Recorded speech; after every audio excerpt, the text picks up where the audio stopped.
Cactus கள்ளிச்செடி. அதாவது கொஞ்ச நாள் முன்னாடிலாம் பார்த்தீங்க அப்படின்னா, அந்த கேக்டஸ் அப்படிங்கிறது யாருமே வீட்ல வளர்க்க மாட்டாங்க. கள்ளிச்செடி அப்படின்னாலே வறண்ட பூமியில வளர்றது. அத வீட்ல வளர்த்தோம் அப்படின்னா, நம்ம வீடும் வறண்ட பூமியா மாறிரும் அப்படிங்கிற ஒரு கான்செப்ட்ல யாருமே இந்த கள்ளிச்செடிய வளர்க்க மாட்டாங்க. எல்லாராலயும் ஒதுக்கப்படுற ஒரு விஷயமா இருந்துச்சு இந்த கள்ளிச்செடி. ஆனா இன்னைக்கு பார்த்தீங்க அப்படின்னா, ஒவ்வொரு நேம்ல, ஒவ்வொரு வெரைட்டியான ப்ரீட்ல ஒவ்வொருத்தங்களோட பெட்ரூம்குள்ளேயும், அவங்களோட ஹால்குள்ளேயும், லிவிங் ரூம்லயும் வந்து உட்காந்துருக்கு இந்த கள்ளிச்செடி. இதே போல தான் நம்மளோட லைஃப்பும். பல பேரால ஒதுக்கப்படுற நம்ம, பல பேரால வேண்டாம் அப்படின்னு சொல்லிட்டு விரட்டி அடிக்கப்படுற நம்ம, கண்டிப்பா ஒரு நாள் ஒருத்தங்களோட ஃபேவரைட் பெர்சனா மாறி மத்தவங்க எல்லார் கூடயும் சேர்ந்து நம்மளும் ஒரு நல்ல நிலைமைக்கு வரக்கூடிய காலகட்டம் அப்படிங்கிறது ரொம்ப தூரத்தில இல்ல. பக்கத்திலேயே தான் இருக்கு.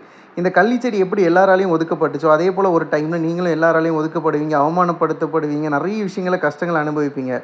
பட் அந்த காலம் அப்படிங்கிறது எப்பவும் ஒரே போல இருக்காது. கண்டிப்பா உங்களோட லைஃப்ப முன்னேற்றி கொண்டு போகும். இன்னைக்கு வேண்டான்னு நெனைக்கிற நீங்க, நாளைக்கு அவங்களோட ஃபேவரைட் பெர்சனா மாறி, நீங்களே அவங்களோட லக்கியான பெர்சனா மாறி, அவங்க வாயாலேயே உங்கள லக்கி பெர்சன் அப்படின்னு சொல்ற லெவலுக்கு கூட நீங்க வர்றதுக்கான வாய்ப்புகள் நெறைய இருக்கு. அதனால என்னைக்குமே உங்களோட லைஃப்ல ஹோப்ப மட்டும் விட்றாதீங்க.